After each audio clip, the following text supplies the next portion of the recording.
Thank you very much for the invitation. It's a real pleasure to be here, to have the opportunity. In fact, it's a pleasure for two reasons. Firstly, and most importantly, to have the opportunity to have a dialogue with our Portuguese trade union comrades.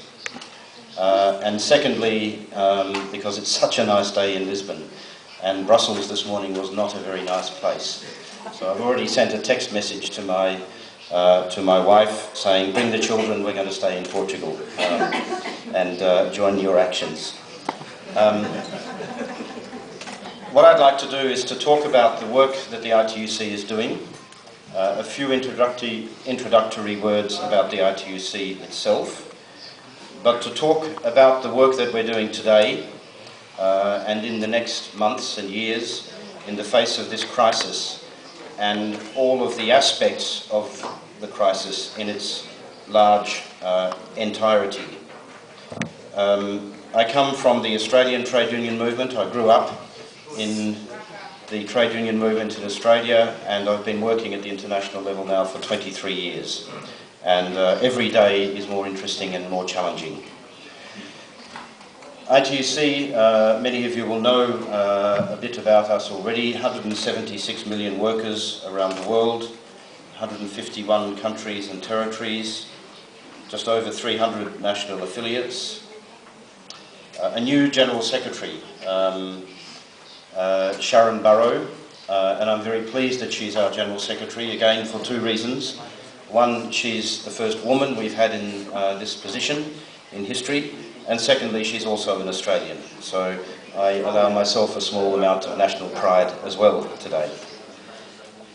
We're working, of course, with our regional organisations in Singapore, in Sao Paulo, in Lomé, and our offices all around the world, in Moscow, in Washington, in Geneva, and in many other cities. We have quite a large global reach, but we have many tasks in front of us, and we need to build and strengthen that global reach. And of course, we work very closely with the global union federations in the different sectors. Manfred Schallmeier is here. He knows more about that work than me.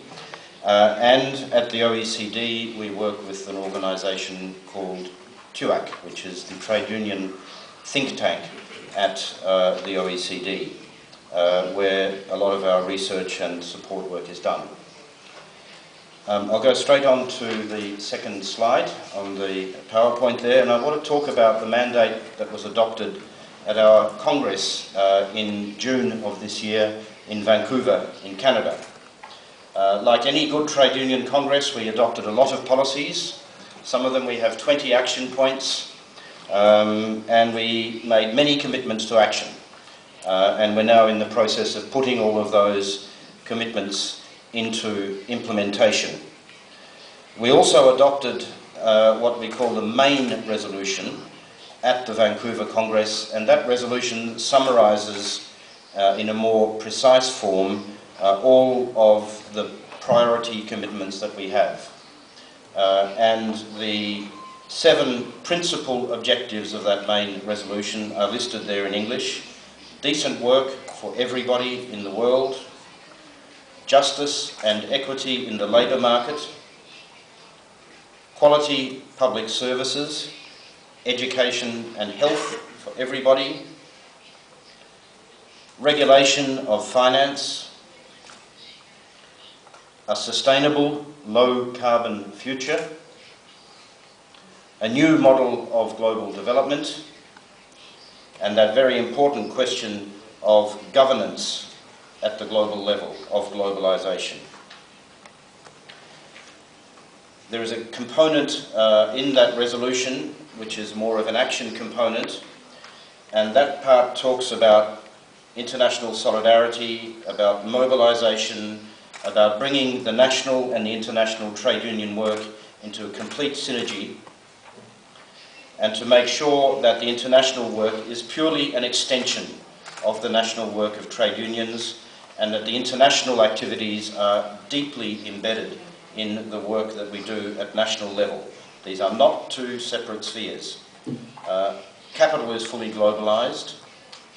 We are relatively globalised, but we have quite a long way to go if we're going to make the impact that we have to make on development, on tackling world poverty, and on transforming the way that the world works.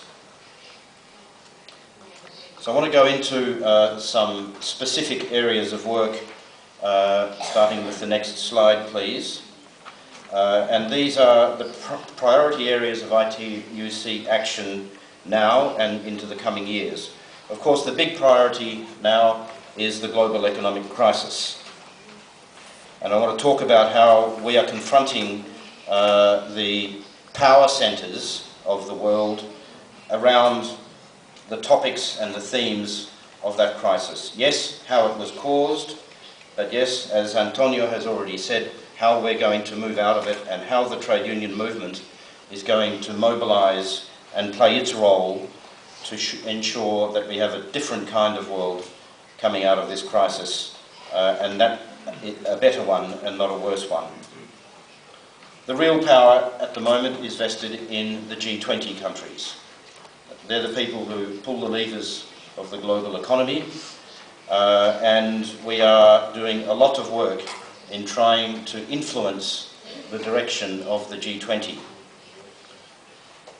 Next week will be the fourth summit of the G20 countries in Seoul, in South Korea.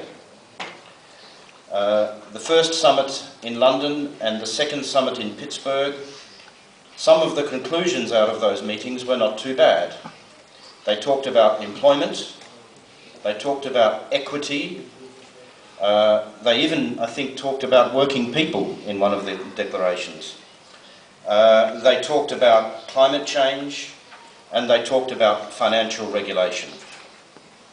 So we had made a little bit of progress in those meetings in 2008 and 2009. Then we came to the summit in Canada in Toronto in June of this year, immediately after the ITUC Congress, and all of that progress stalled and started to go backwards. One of the problems with the G20 is that the government which hosts the meeting has a very strong control on the agenda. The Canadian government is no friend of the trade union movement, so they pulled back. The same thing is happening in South Korea next week. The South Korean government is not a friend of the trade union movement. The President of South Korea will meet with us on Wednesday. It's going to be an interesting discussion, but I don't think he's going to say yes to our demands. We'll be meeting the leaders of the other G20 countries, or many of them, as we always do at these summits, next week in Seoul as well. So what are we telling those national leaders of the world's biggest economies and the European Union, which is a member of the G20? Well, first, obviously, we're talking to them about jobs. Unemployment in the world is the highest since figures were ever recorded, and it's getting worse. We know what's going on in the public sector here in Portugal. We know what's going on in the PIGS countries. We know what's going on in the United Kingdom. 500,000 jobs will go in the public sector in the United Kingdom in the next year or so. 500,000 jobs, plus all of the private sector jobs that attach to those public sector jobs. We're told that 90% of the world's economies now, this is the International Monetary Fund, 2 days ago said 90% of the world's economies are taking fiscal measures. Well, we know what fiscal measures mean. So where's the demand going to be in the world economy? Where are the jobs going to come from? The answers are not there in the minds of the G20 leaders. So we're going to be pushing them on the question of jobs. The economic stimulus that was thrown into the economy around the world in a coordinated way, we have to accept that it was coordinated and it was partially what we demanded, was thrown into the system in 2008. The banks have said thank you very much, and I'm reminded of a term we used to use when I was a young left-winger in Western Australia. We used to talk about capitalising profits and socialising losses. Well, that's happening. It's happening as we speak and as we watch. Banks are very happy to have taxpayers' money. Their profits are rebounding. We know the rhetoric. We know what's going on. and we need to get governments to do something about that. And we need to get them off this obsession with cutting public expenditure as the only way to rebalance public finances. We want public finances to be rebalanced out of employment, workers paying taxes, and banks paying their fair share, as well as the employers of this world. So we're doing a whole lot of work on eliminating tax avoidance and tax havens. We're pushing on financial regulation. Some steps have been taken to make banks have a stronger capitalisation, to make them more resilient to crises in the future, but that's only a very start of what's really required. So we're pushing very hard on that financial regulation agenda. And one very specific and very important demand, global campaign that is now emerging and that we are fully supporting and that we are part of, is the campaign for a financial transactions tax. Even at the tiniest percentage of financial transactions being taxed,